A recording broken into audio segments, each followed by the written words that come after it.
de lo que nos trajo aquí, porque eso no fue lo que nos trajo aquí, ese. ¿Qué nos trajo aquí? No, estamos aquí reunidos donde estuvo Barco hace muchos años. Llévame para allá o un poco más allá. Bueno, allí en todo el frente De la Arimaca, de de, las Delicias. de las Delicias y el antiguo mercado, Ajá. Antiguo mercado público. el antiguo mercado público. Yo pienso que deberíamos ponernos en consenso de no decirle mercado viejo, porque ya tenemos un mercado viejo, sino el mercado antiguo. Yo le digo el mercado antiguo. Sí. Sí existe mercado viejo y mercado nuevo. Deberíamos, sí, como hacer esas. Eso nos lleva aquí donde estamos nosotros. Uy, esto está bailando. Esto era mar, esto no era playa. Esto era mar profundo, te tapaba. Profundo. Te tapaba. Bueno, Sí. Tapaba, pero era hondo. En los tiempos míos era hondo. Dime antes de que yo naciera que el mar, cuando había mar de leva, llegaba hasta el Teatro Urona y hasta la calle Ancha. Lo que pasa es que la gente, como no ve esa historia, no la vio, no la cree. Pero esto era profundo. Ahí estaba el malecón quedaba más allá. Ahí por donde van esas dos señoras era que quedaba el malecón. el malecón. Y ahí pegaban las olas así de ¡bum! Y saltaba el agua hacia la calle. Y antes de estar el malecón, quedaba un poquito más allá la calle, ¿cierto? Ya, es que antes de estar el malecón, el agua, el mar, pegaba en la esquina del mercado antiguo, donde está hoy el Banco de la República. En la esquina ahí pegaba el mar. Yo he visto fotos donde el agua llegaba a la esquina del mercado público. O sea que sería justo que a esta playa donde nos encontramos le pongamos el seudónimo de la playa del Caribe. La playa merece, sí, debe llevar esa. Merecería, sería muy oportuno bautizarla como la playa del Caribe. Porque fue el Caribe el que hizo la playa, el que comenzó a hacer playas. Coméntanos sobre esa historia. Empecemos desde el más antiguo recuerdo de ese barco que hay en los libros. Bueno, en los libros no, yo te voy a hablar de la historia mía con el Caribe, así de sencillo, lo poco que vi del Caribe y que conocí del Caribe.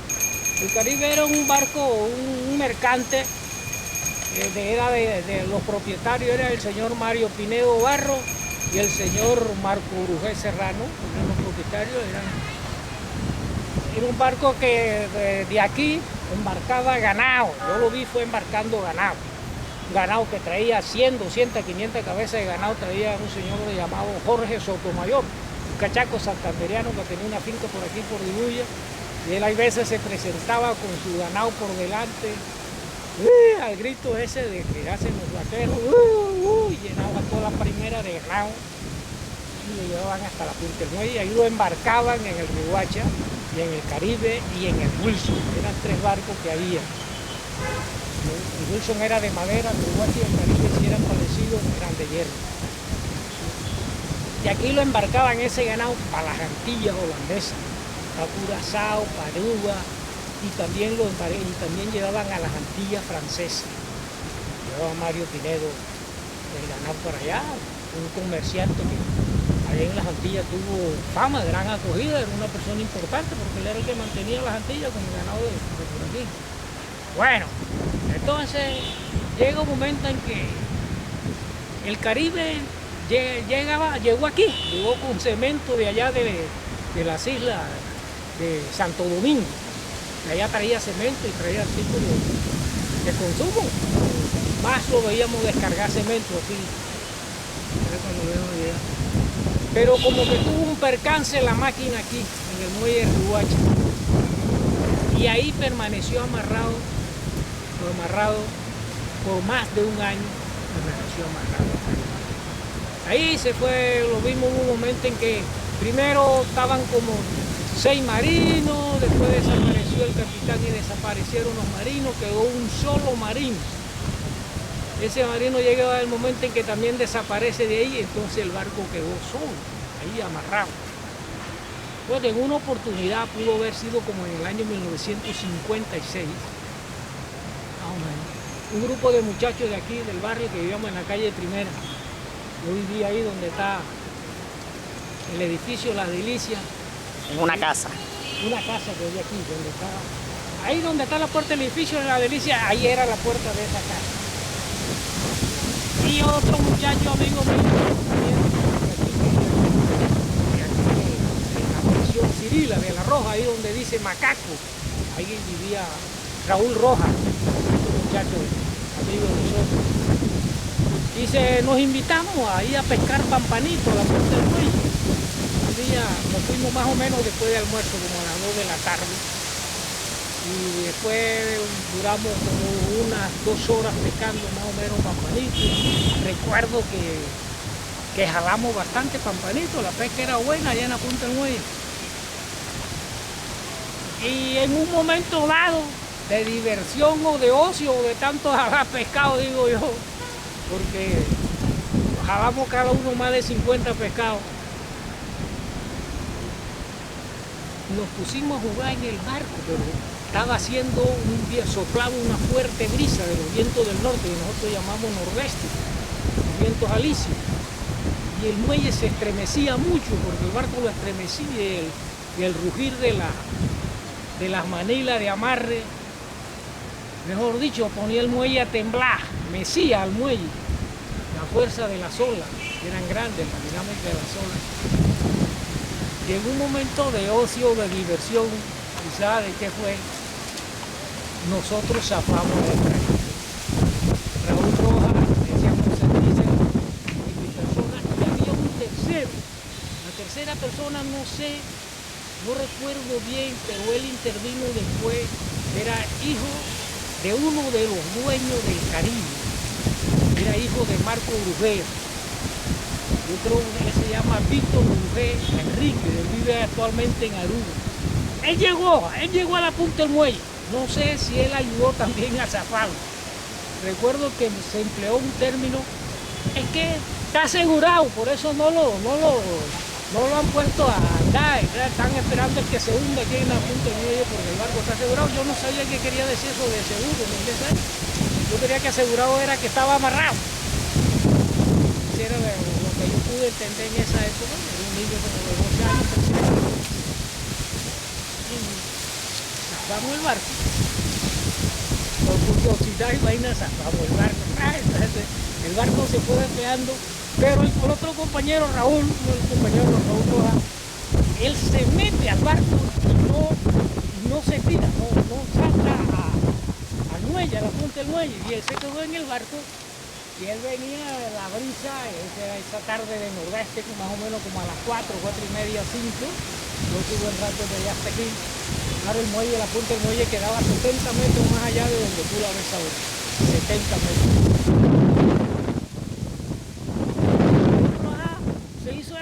Porque él era el que venía en el barco, las olas lo traían arrastrando y él... O sea, fue el último capitán del Caribe. El último capitán del Caribe, vamos a expresarlo de esa manera. Entonces la gente de Riguacha es un pueblo pequeño, era hasta la calle 10, la calle El Carmen. La gente de Riguacha, todo el mundo, ¡el Caribe! Se reventó el Caribe. Y toda la gente de Riguacha corrió para la primera, esto se invadió. Vamos a suponer que en aquel entonces había 1000, 2000 personas aquí, que eso se veía extraordinario. Aquí viendo que llegó el Caribe, hasta que yo, ¿qué? Raúl el héroe, de ahí se tiró él con un gran marino. Y esa fue la situación del Caribe. A partir de ahí recuerdo yo que a la mañana siguiente, decíamos, ¡ay, guasa! Decíamos porque aquí estaba guasa en el muelle. Y él entró al Caribe. Y no sé qué orden le dieron, que fue vigilante del Caribe todo el tiempo aquí. Inclusive se adueñó de la lancha salvavidas, del papel del Caribe. Se adueñó de esa, después la cogió para él. Pero él la cuidó bastantes meses, unos 6 meses, quizá por un año. Me decían que iban a sacar, que iban a entrar en el Montador de Barranquilla, que iban a entrar en el Montador de Aruba. Pero el barco se fue sumiendo en la arena, vamos a decir, fue saliendo playita, después salió playa, y el barco se fue deteriorando. Poco a poco se fue deteriorando.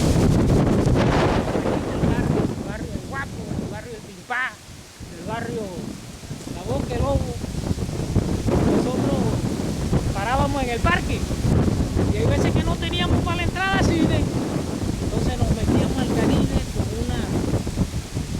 un mazo, una moña que llaman, a coger el cobre, los cobres, parte que tenía de cobre, a tumbarla y a venderla. Partíamos para hacer la entrada al cine y así también fuimos cogiendo parte del hierro que necesitaban algunas personas y así se fue desbaratando el Caribe y desapareció. ¿Cuánto tiempo más o menos duró el Caribe aquí en esta playa? El Caribe duró, para no exagerarte ni para quitarte, como unos 20 años o un poquito más. Un poquito más. Entonces, digamos, el año, ¿en qué año ancló? ¿En qué año fue? ¿En qué? Más o menos se varó en 1956. Yo recuerdo que tuvo que haber sido, si no fue en las vacaciones, en las finales de las vacaciones de diciembre, fue en las vacaciones de junio, porque estábamos en vacaciones. En el momento en que estábamos pescando en el muelle era porque esa era la forma de divertirnos nosotros. En las vacaciones comprar anzuelo, nylon y irnos a pescar al muelle. En el muelle abundaba mucho pescado y no puede ser así. Pero la fecha es como el 1956. 55 final o 56. Esa es la fecha exacta del Caribe.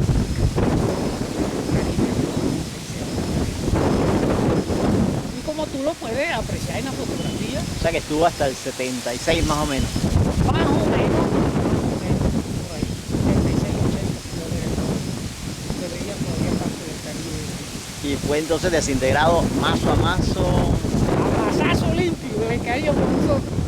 Era un barco de gran calado, era un barco Claro, grande. es un barco que metía bajo peso, 1.400, 1.500 toneladas, barco grande, daba una cantidad suficiente de ganado.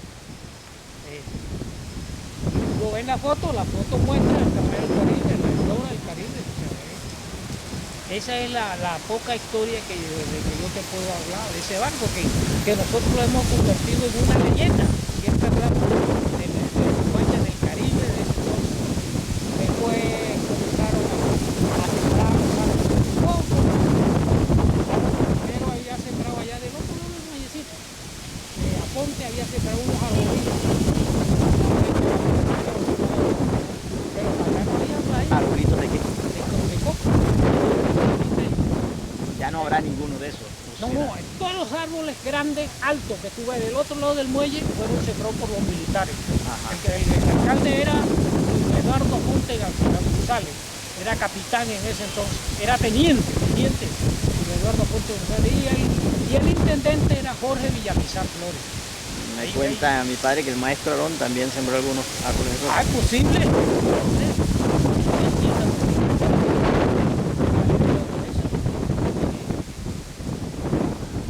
Bueno, quisiera que hiciéramos un poquito de memoria, a ver qué antecedentes tenías tú del Caribe.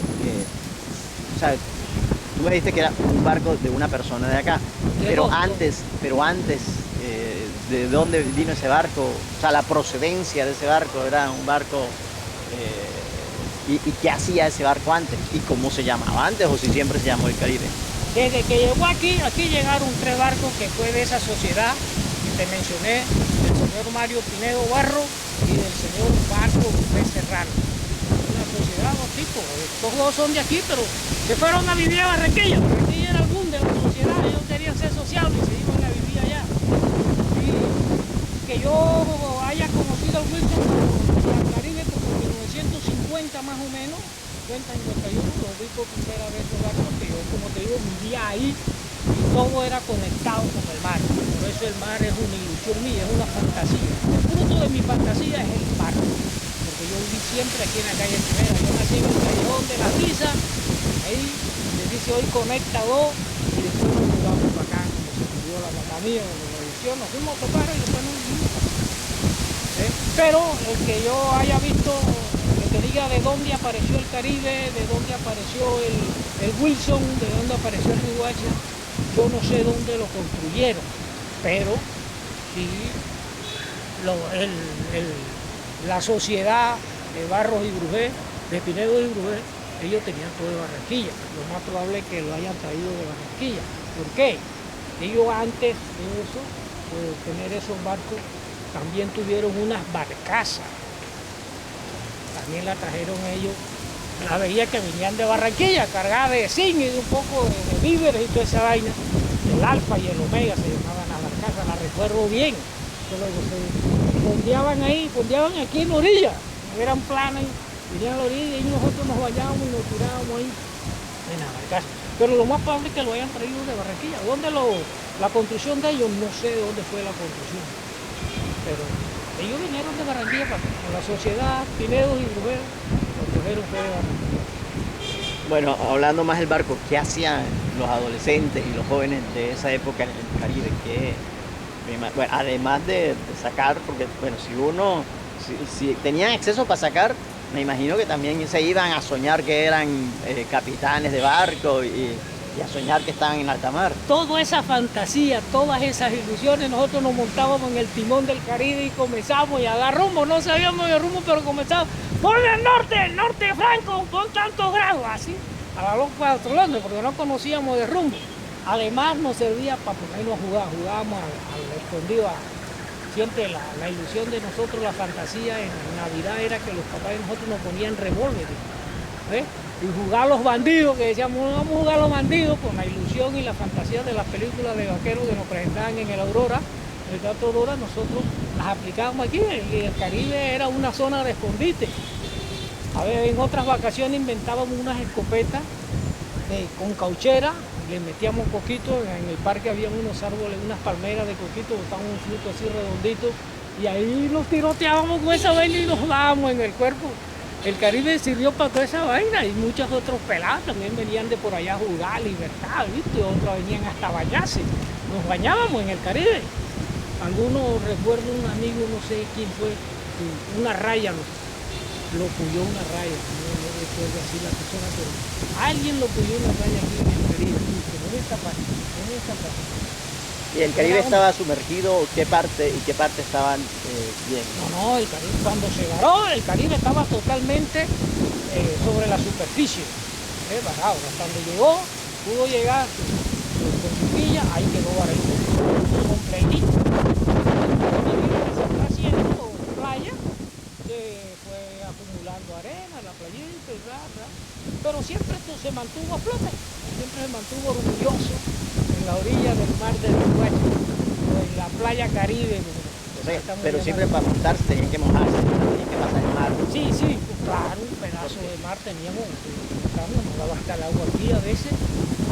Estábamos pelados, no tenía la estatura mía, fue un pelado de 12, 13 años, 15 años. Y teníamos que mojarnos la ropa, nos bañábamos en cuero. Entonces no usábamos ni pantalón de baño, en cuero, nos bañábamos, llevábamos la ropa en la mano, nos botábamos y nos ponemos la ropa para jugar ahí. O no nos poníamos a bañar en cuero, desnudo, ¿no? Como decimos nosotros. ¿Qué anécdota hay así, además de esa raya que le picó qué otras anécdotas hay así? Algunos pelados después, la anécdota hay es que las paredes del barco, estaban forradas con una vaina que picaba, una pica. Y nosotros a veces que reventábamos esa vaina y a la gente lo embarrutábamos, todo el mundo no, porque picaba, había que bañarse con jabón y quitarse esa vaina y ir para la casa a bañarse con jabón, porque picaba bastante. Así, anécdota, así que pudiera contar es eso, cuando jugábamos, cuando tiroteábamos esa vaina. Al Caribe le debemos la leyenda, su historia, y le debemos que se empezaron. Me imagino que allí, a partir de ahí, hubo alguna iniciativa de hacer algún espolón a partir de eso, o sea, se hicieron los primeros espolones aquí en Río Hacha, o ¿qué ayudó para que en los años 80 ya hubiese algo de playa? Ya en los 80 ya había de playa, ya en los 90 ya estaban estos cocoteros que están acá. Sí, aprovecharon algunos gobiernos de alcaldía, hicieron espoloncitos, unos espolones con piedra como de 50 metros, más o menos, de largo, y como de 10 metros de ancho, que sirvió también para que fuera poniendo un poquito más de playa la zona esta. En una de las fotografías se ve clara, hay un bomboncito de piedra. O sea, el Caribe y los exploradores han recuperado lo que en otrora se llevó el mar. Supuestamente había la calle La Platería, ¿no? No sabemos si las calles de las platerías eran bastantes construcciones o eran sencillos, pero para acá tenía que haber algo. No, por la leyenda que ofrece el monumento que está ahí, quiere decir de que debieron haberse construido casas más o menos. Igual que Riohacha era una ciudad, para la época era moderna, Riohacha parece que no se veía en sí la pobreza, y había gente muy de espíritu progresista. Y como Riohacha siempre fue un puerto que tuvo conexión era con Europa. La civilización, la cultura europea entró por aquí. Entonces no lo podemos olvidar. Los barranquilleros son orgullosos de su muelle Puerto Colombia y todo eso. Pero nosotros somos orgullosos del puerto de Europa. Riohacha tenía conexión con Alemania, con Hamburgo, con los puertos de Francia, con los puertos de España, con los puertos italianos. Todavía hay casas donde tú ves tejas españolas. Y como viste, no te han comentado o has visto en la foto, había castillos, había construcciones que se convirtieron después en casas solariegas históricas, como la cárcel que estaba ahí. Había casas monumento aquí en la calle Primera, de tipo, había una familia cano muy poderosa y construyó varios edificios, como lo que hoy es el Almirante Padilla. Llegó en los años 28, llegaron unos comerciantes alemanes, Herbert Müller, Guillermo Berlucchi, Juan Ziegler, ahí donde está Glen, esa parte era una fábrica de jabón de Josef Stradler, un alemán. Josef Stradler. El concepto que digo, la construcción debe haber sido también en la época de la guerra y se fue a vivir ahí a esta invasión. El pionero de la ropa aquí en Aguajita. Él tenía una fábrica de ahí donde está Marianito, hasta aquí hasta donde dice domicilio. Aquí en la primera se echaron varias empresas, varias fábricas. La de Viviribi también, aquí en todo el frente de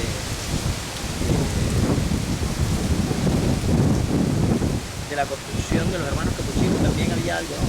Ahí había unas bodegas, vamos a llamarlo así, al lado de estaba el palacio ese, el castillo, una bodega de y guardaban también cuero. Bueno, que el cuero y los huesos y la cebolla de vivir eso, también las ponían por toda la orilla de donde estaba el malecón, al cargue de una vez. Pero ahí también guardaban dividir hasta que traían los sacos y subían lo que llamaban el pasaje subiría. Esa bodega, la familia mía, mi abuelo compró una casa ahí, en Palo Floreado, con el bancito de la iglesia, en la calle Primera con la carrera tercera, después mi tío Choco Rosado, compró el resto, en esta esquina donde estamos nosotros. Y vivieron familias poderosas, había una señora que se llamaba la familia muy ilustre, Carmen Clara de Lucada, era muy orgullosa ella, de su cultura y su riqueza, gente poderosa. Ahí donde está el edificio de la gobernación, ahí había un depósito de unos señores Moisés y Darío Enrique. Ellos parecen como Enrique, pero el apellido de ellos no es Enrique, ellos son los apellidos Juez, que vienen de por allá, de ese país que está cerca de Inglaterra, Escocia, de por allá son. Otros pueden dicen que son palestinos. Escucharon el Enrique porque le dieron el pasaporte Portugal, con ese no, para cambiarle, ¿no?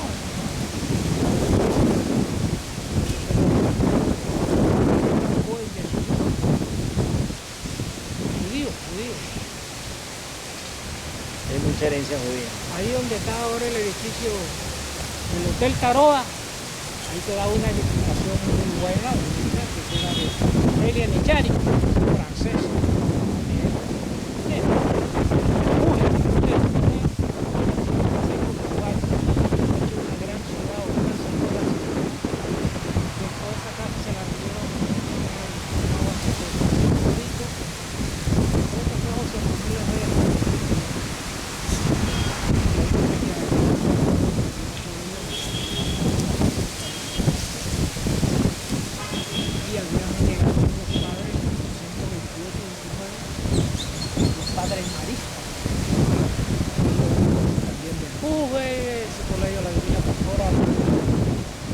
Auge al colegio, estaba buenos estudiantes, comenzaron a, porque había mucha gente analfabeta aquí, y ellos comenzaron a educar la juventud. En el 73 salió la primera promoción de bachilleres, ¿no?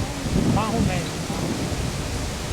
Pero ya no estaban los padres maristas. Los padres maristas eran españoles, estaban los padres italianos. Los padres maristas llegaron antes. Alejandro,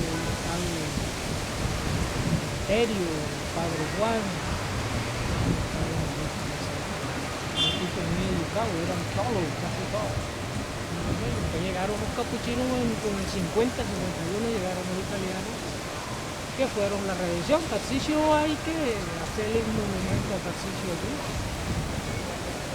Se le debe la educación actual, aunque parece que no le enseñó cultura porque todavía tumbamos nuestros edificios. La educación actual se le debe a cultura capuchina. Ahora que habla de cura, bueno, yo también quiero recordar un poquito la memoria del obispo Rafael Arón Celedón, o sea, el obispo Celedón, ¿qué recuerdo?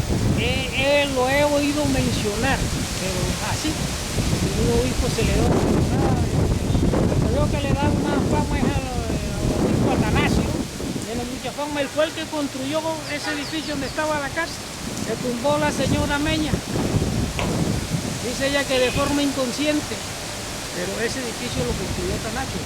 No construyó una cárcel, construyó fue un hospital para tuberculosis, porque aquí había mucha gente tuberculosa.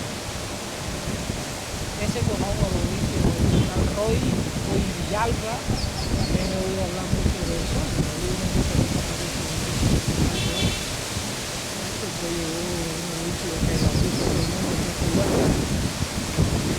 Cecilio Mari, fue el otro obispo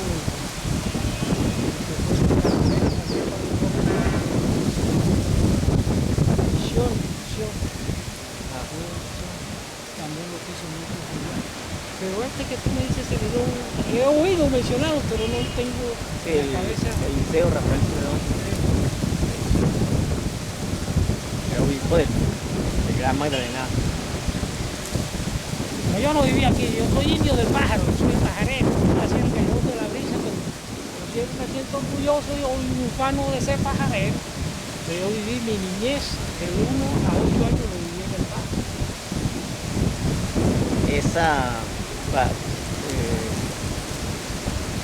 Esa cárcel, ¿por qué no?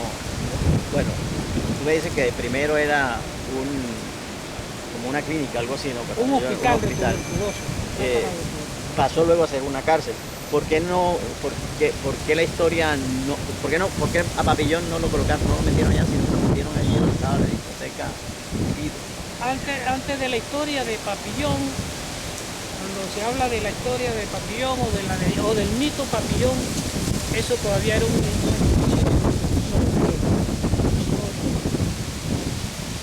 No habían llegado los militares cuando comienza a hablarse del mito. O sea que primero fue esto cárcel, Claro, pues. y luego ya. Yo por lo menos, yo no sabía que ese era cárcel. Yo vivía aquí, estaba ahí. Yo no sabía que era cárcel. Estudiando la historia es que me di cuenta de que era cárcel. Yo era un pariente mío, cuando la Rosa Gómez, viviendo ahí. Porque la cárcel la conocí aquí. Donde termina donde está el parqueadero del edificio Arivaca, ahí quedaba la cárcel, una cárcel, un cuarto, tres paredes altas y un cuartico pequeño donde podían dormir 6 personas. Eso al lado de lo que el Palacio Municipal. municipal actual. Al lado del Palacio Municipal y al lado del edificio que estaba aquí. Y el Palacio Municipal estaba ahí. Sí, siempre, el Palacio Municipal estuvo ahí 130, Dieron para hacer el palacio. alcaldía.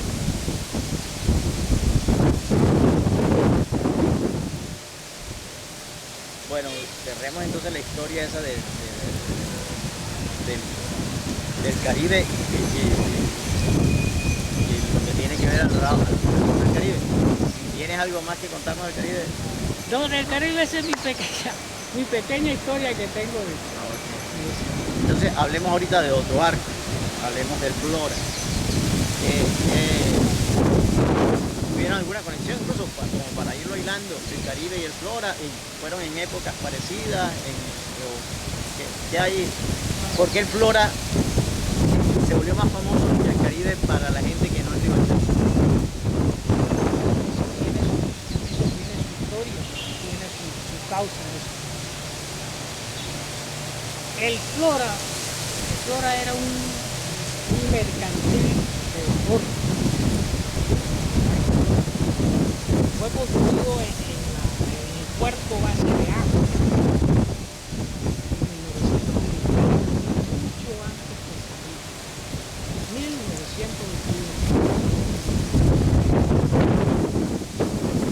Una capacidad más o menos de 1.417 toneladas.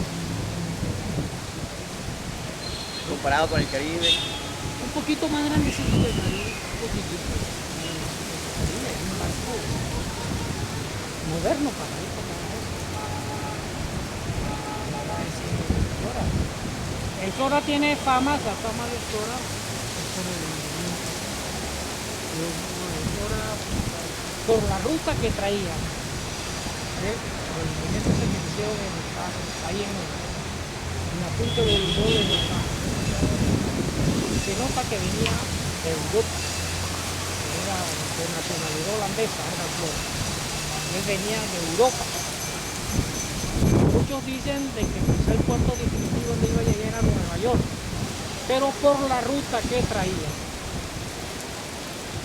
Yo pienso, yo fui marinero poco tiempo, pero me conozco la ruta de ir en Caribe, de Aruba, pienso de que pudo haber hecho escala en una de las islas holandesas, pudo haber pasado por la ruta que traía, porque si iba que salió de allá de Netherlands, iba para Nueva York,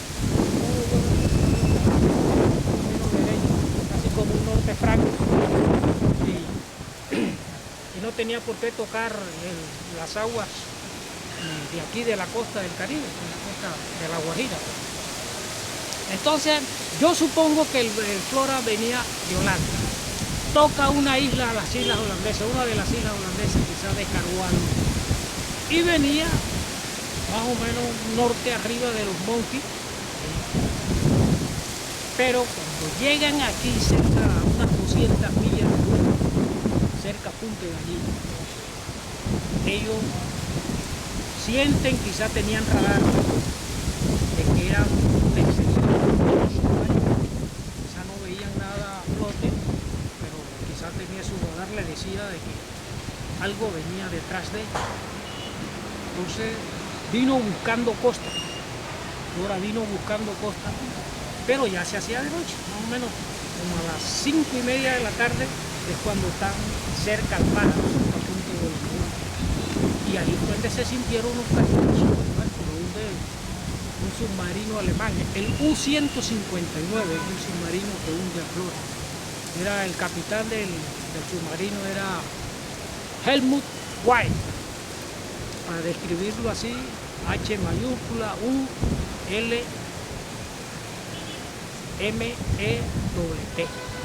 White, W mayúscula, I, T, E. Ese era el nombre del capitán del Flora, del submarino U-159. Ese submarino U-159 venía del canal de Panamá. Alemania le había declarado la guerra a los Estados Unidos, y basado en su estrategia de guerra, le declaró la guerra submarina en el mar Caribe, del Océano Atlántico. Y el submarino U-159 fue plantado en el canal de Panamá. Ahí hundió 8 barcos, 7 barcos hundió en el canal de Panamá y quedó sin torpedo. Entonces el capitán del submarino se comunica con la base alemana. Dice que la base alemana tenía que estar en el fondo de una de las Antillas de aquí del Caribe. Y le dice que ellos están sin torpedo, que nada más tienen 2 torpedos. Entonces de la base alemana le contestan al submarino de que debería dirigirse a la ruta entre la Española, que es la isla donde está Haití y Santo Domingo, y Aruba. Y ahí se encontrara con el submarino U-161 para que lo abasteciera de torpedos. Entonces cuando a eso de las 3 de la tarde más o menos, algo 2 de la tarde, el capitán del submarino avista al Flora y entra a perseguirlo, lo avista ahí cerca de Punta Gallina y entra a perseguirlo. El Flora se fue buscando puerto, o sea, esquivando que lo hundieran, pero en Punta Bolombolo, ahí en el Pájaro, al norte del Pájaro, ahí le lanza el primer torpedo y después va un segundo torpedo, que es el que hunde definitivamente al barco Flora. Allí el Flora se va en llama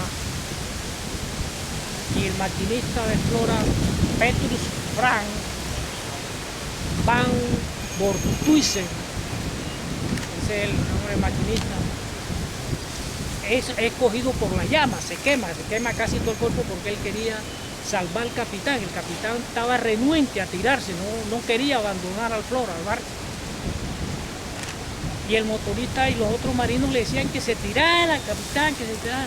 Pero cuando el motorista va a auxiliarlo, el capitán del Flora, que se llamaba, el nombre del capitán del Flora era Gevalen Borsium Bardela, ese era el nombre del capitán del Flora. Se suicida, al parecer se suicida. Y ellos, después el muerto lo meten a la lancha salvavidas, al mantel, y abandonan el barco, con un muerto y con un herido, que era el maquinista, que tenía más del 70% del cuerpo ardido.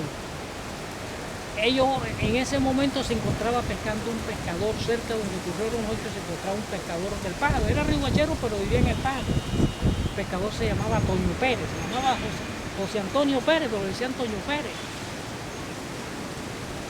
Y él encuentra la lancha salvavidas con los marinos, con los náufragos, vamos a decirle así, pero él no los quería llevar a tierra. Uno de los marinos que iba en la lancha como que llevaba un arma larga y lo amenazó, le decía que lo llevara al sur, querían tierra, puerto, al sur le decían, porque no todos hablaban español, algunos de los marineros eran polacos, todos eran holandeses, y como que había un americano o inglés también. Y llegaron al Pájaro. En el Pájaro lo atendieron, la gente del Pájaro lo atendió, sobre todo la maestra de ese entonces en el Pájaro, que se llamaba Carmen Garzón, le decían Camencho, le dio comida. ¿Qué le dio de comida? Pan, queso y bocadillo. ¡Ay, sardina! Fue el que le dio de comida esa tarde que durmieron ellos en el Pájaro. Al día siguiente, el comerciante Comanche Romero los trajo en su carro del Pájaro para acá, para Comanche. Aquí ellos se pusieron en contacto con el cónsul norteamericano de apellido, le decían Mr. Bianchotti, era americano, pero era hijo de italiano. El consulado quedaba en ese entonces ahí donde está hoy el Banco de Bogotá. Y se pusieron también en contacto con el cónsul de Holanda. Al parecer era Gratiniano Gómez, el cónsul de Holanda. Como que a los 2 o 3 días volvían a los que quedaron vivos, volvían a Bogotá, y aquí en el cementerio de aquí, hasta 1900, hasta el 2000 más o menos, 2001, 2002, estaban las tumbas ahí de los dos holandeses. holandeses, pero ya veo que no están. Quiere decir de que la embajada de Holanda vino a buscar, porque aquí hay bastante personal que descienden de holandeses, que salieron esa información por allá y se lo llevaron.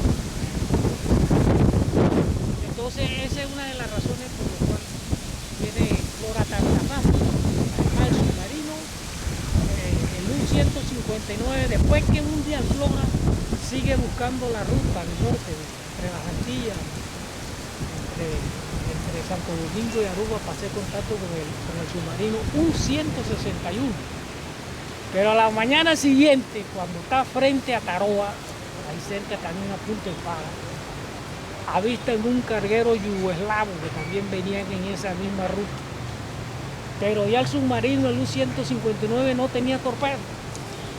Entonces sube a flote del océano y a cañonazo limpio hunde al carguero yugoslavo. Se llamaba Ante Moscón. Ante Moscón, ese es el nombre del carguero yugoslavo. O sea que tumbó dos aquí en la costa de la Florida. Una semana. Un día.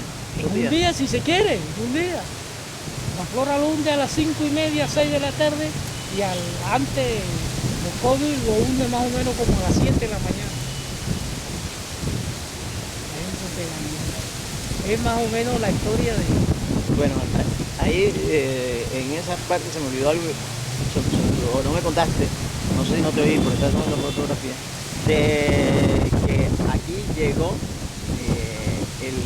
la circulación. No, además de eso, de algún modo llegó El batel, la lancha salvavidas. La lancha salvavidas. Claro, la lancha salvavidas del Flora se la trajo de allá para acá el buzo perlero margariteño Cirilo Rojas, que vivía ahí en esa casa que tú estás viendo al lado de la Arimaca.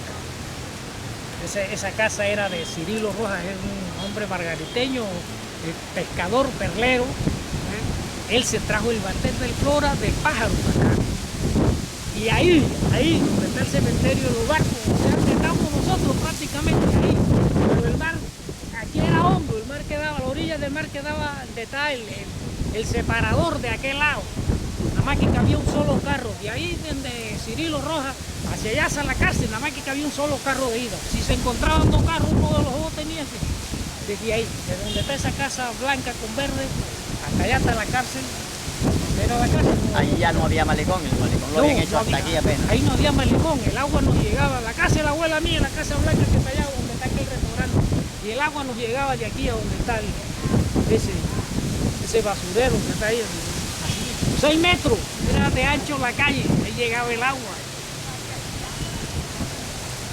Entonces aquí trajo el barco salvavidas, el batel. Ahí está hundido, ahí donde está ese carro gris, donde está el separador, ahí está enterrado el batel. Ese sí lo conocí yo, oxidado, y donde decía Flora, decía atrás, porque era una lancha de 2 puntas, de 2 proas. De un lado decía Flora con letra amarilla, no sé si el amarillo era por el óxido, y allá en la proa también decía Flora. Ese sí lo llegué a conocer, inclusive en la foto esa que tú tienes, ahí se ve el batel, ahí se ve el batel. ¿En qué año? Eso fue que, esa foto, como en el 60. Sí, ahí en la foto está, ahí está el batel. Ahí dicen de que también está el barco donde andaba el almirante Padilla, el Independiente, también como que está el casco. Pero después que hicieron la carretera, lo dudo mucho, porque cuando hacen la carretera hacen... No, ya cuando hicieron la carretera ya... Quitan todo, ¿sabes? Por eso quedó sumido, fueron tirando piedra, eso lo hicieron tirando piedra. Sí, o sea, no recogieron nada de lo que había. No, ahí no recogieron nada, todo lo que había ahí quedó abajo, está abajo. Ahí hay varios barcos enterrados. Estoy yo con Raúl Rojas enterrado y la niñita que estaba enfrente, ese está ahí, ahí está enterrado. Eso ahí se amarraron más o menos, por decirte que yo vi unos 5 barcos. Yo había visto un barco que era de Liceo Lugo, un contrabandista de Liceo Lugo, un barco que era del pescador margariteño Luis Bertrán Suárez, estaba el batel del Flora. Dicen que ahí quedó el barco del almirante Padilla, se varó ahí, el Independiente, no sé qué era, que el reconocero no era de él, de los españoles, ahí varado. Bueno, hay un barco. Y Cayuco Petroleras también hay ahí. No está enterrado ahí. ¿El Caribe sería el primer barco que ancló aquí? O sea, de la memoria nueva. Pudo haber sido el último. Pudo haber sido el último. Sí, de los que se quedaron. O sea, que esos que tú me estás diciendo fueron primeros. Antes, claro, antes que el Caribe. O sea, que se llegaron ahí, ahí no había playa, quedaron ahí a toda la orilla Ahí quedaron varados, ahí estaban como varaditos. El batel se ve que estaba varado. Lo vararon, pues, bien comodito, frente a la playa, cuando estábamos en la playa. Pero nosotros quedaron mirando, veían los restos y troncos, veíamos ahí el resto de esqueleto de barco. Eso contribuyó a que esta zona también la llamaran el cementerio de los barcos. El cementerio de los barcos. Esta es la zona del cementerio de los barcos, aquí, 20, 30 metros de nosotros. Sería bueno que hiciéramos una plaquita, ¿no? El cementerio del barco, y aquí se encuentran hundidos los barcos fulano y pecano. Y podríamos pensar que eso sería bonito, la historia es la historia. Si podemos aclarar que se hundió el almirante Pradilla, Es una historia. sería una... Sí, parte de la historia. Y aquí donde estamos nosotros, a unos cuantos metros, colocar que aquí se hundió el Caribe. De 10 metros para allá, de 20, ahí está el Caribe. Ahí está. ¿Será que ahí se podría encontrar alguna cosa del Caribe? Ahí se consigue el resto del Caribe. Ahí hay bastante, eso sí se consiguen fácil. Con una paladraga y si levantan enseguida. No está ni a muchos metros de profundidad. Con máximo, si está máximo es a 1 y pico. No está mucho, eso está ahí a flote los restos del Caribe. Eso sí lo aseguro. Hay bastante hierro todavía. Que unen al Caribe y al Flora entonces esta playa, nada, que aquí se Al murieron. Caribe y al Flora lo une la historia de Riohacha, la historia grande, la historia bonita de Nuestra Señora Riohacha. Ese era lo que une al Caribe y al Flora. Riohacha es una ciudad de muchas historias.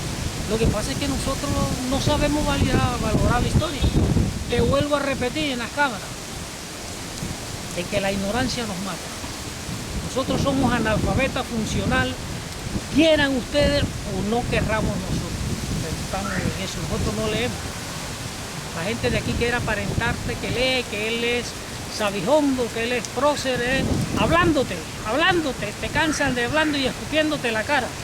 De lectura no tienen nada, leen muy poco. Esa es la realidad nuestra y causa lástima eso, causa lástima. Ve la historia que están escritas de La Guajira.